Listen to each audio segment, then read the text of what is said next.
Salut, on se retrouve aujourd'hui pour une nouvelle vidéo. Je me suis dit que ce serait chouette de refaire une vidéo avec la moderne Renaissance. Ça fait pas mal de temps déjà que je me suis pas remaquillée avec. Je me suis dit que j'allais tout simplement refaire un test de la moderne Renaissance, mais 3 ans après, pour voir si je l'aime toujours autant ou pas. Voilà. La mienne est dégueulasse, elle a beaucoup voyagé, je ne sais pas ce qui s'est passé, mais voilà, c'est un packaging qui s'abîme pas mal. Voilà à quoi ressemble ma moderne Renaissance. Elle fait pas partie de mes palettes les plus creusées, parce que tout simplement c'est pas une palette vers laquelle je vais de moi-même. C'est con parce qu'elle est quand même magnifique, mais on va la retester aujourd'hui. Voilà, on va voir ce qu'elle a dans le ventre 3 ans après. Parce qu'après je sais que j'aimais beaucoup la qualité des fards Anastasia qui sont très poudreux, mais moi ça me dérange pas.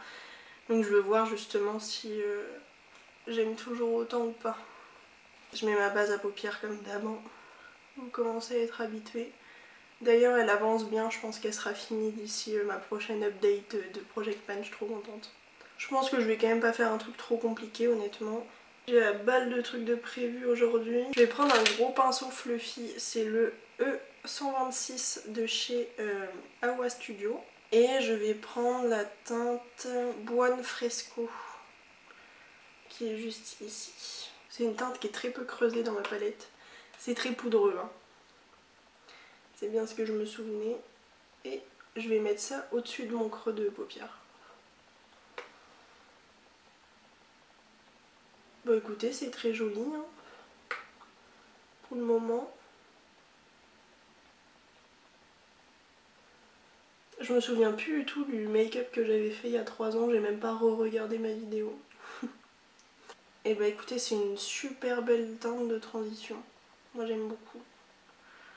Ça se dégrade très bien, ça se travaille très bien. Pour le moment, tout va bien. Je vais prendre un pinceau estompeur. Là il est anguleux mais ça change rien. C'est le E125 de chez Awa Studio. Et je vais prendre la teinte Venetian Red. Je trouve qu'elle ressemble quand même beaucoup à la Love Letter. Hein. Elle est juste un tout petit peu plus rouge, mais honnêtement, elle se ressemble comme 2 gouttes d'eau. Je vais mettre ça au coin externe et dans le début du creux.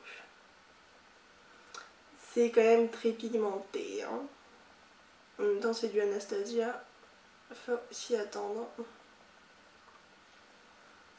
Je reprends le pinceau d'avant et sans remettre de matière, j'estompe. C'est vraiment histoire d'estomper entre les deux teintes. Alors ça s'efface un petit peu quand on estompe, mais honnêtement c'est normal. Il y a quand même la teinte qui reste. Pas aussi intense, mais c'est très joli. C'est quand même de la belle qualité de fard. En même temps je pense qu'Anastasia n'a plus rien à prouver à personne sur la qualité de ses fards.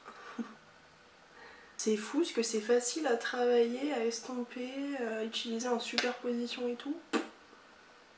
Et franchement je suis quand même très contente.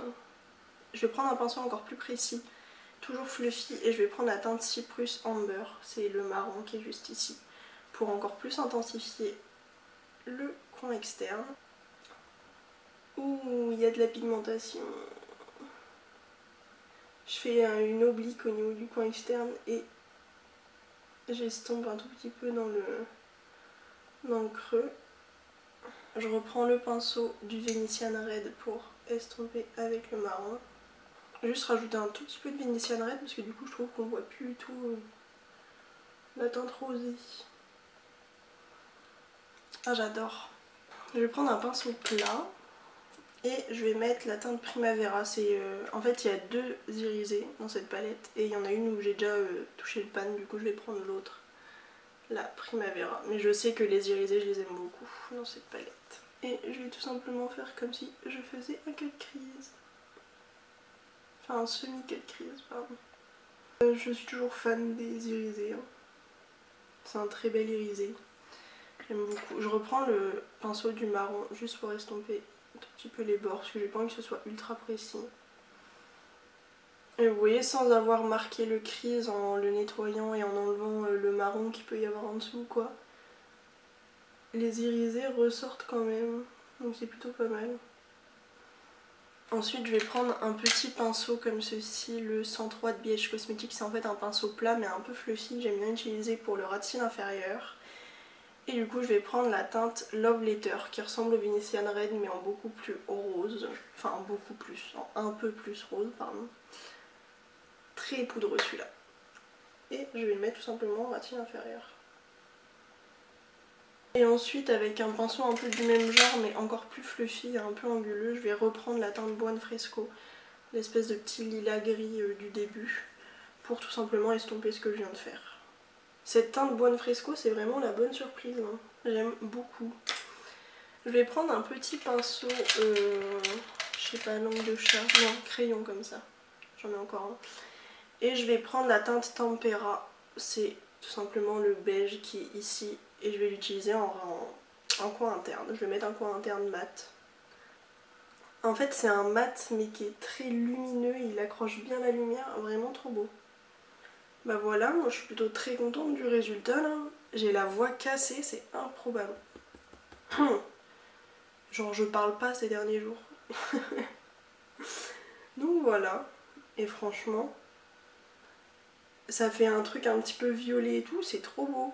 Alors que genre dans ma palette, là, honnêtement, ce qui est le plus utilisé, c'est les 6 fards qui sont ici. Donc c'est plus des teintes marronnées, orange. J'avais très peu utilisé les roses, les marrons là. Mais alors, je vais les ressortir. Hein. Je vais aller mettre mon mascara de chez Rimmel, le Wonderful Real. Vous commencez à le connaître. Je l'ai toujours pas fini. Et mettre un rouge à lèvres, je ne sais pas encore lequel. Et je vous retrouve avec le look terminé. Je voulais juste vous faire un petit zoom du coup sur le make-up. Vraiment je trouve que ça s'est ultra bien fondu entre les fards. Que le fard irisé il ressort bien. Et le coin interne mat là, je trouve qu'il rend trop bien. Honnêtement je pensais pas que j'aimerais cette palette pour le printemps. Mais du coup elle marche super bien pour le printemps. J'adore. Donc voilà pour le look final.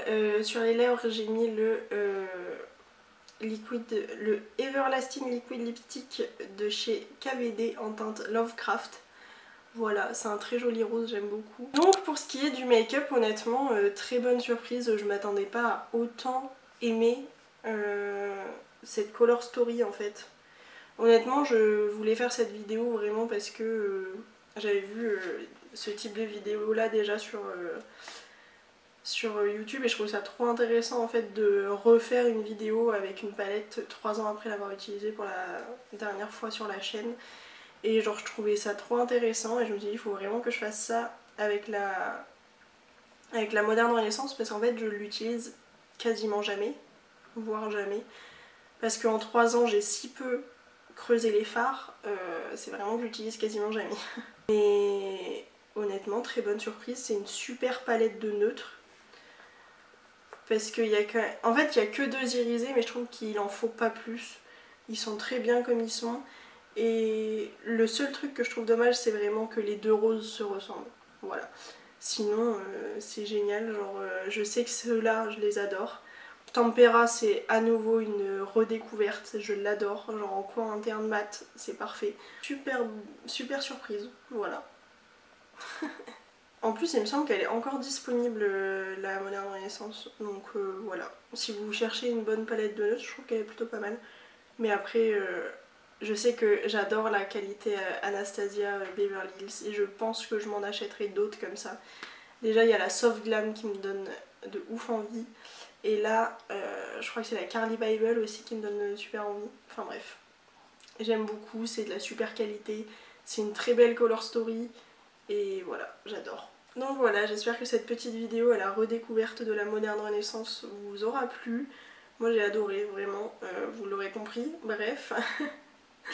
Si cette vidéo vous a plu, n'hésitez pas à liker, à commenter et surtout à vous abonner, ça fait très plaisir toujours.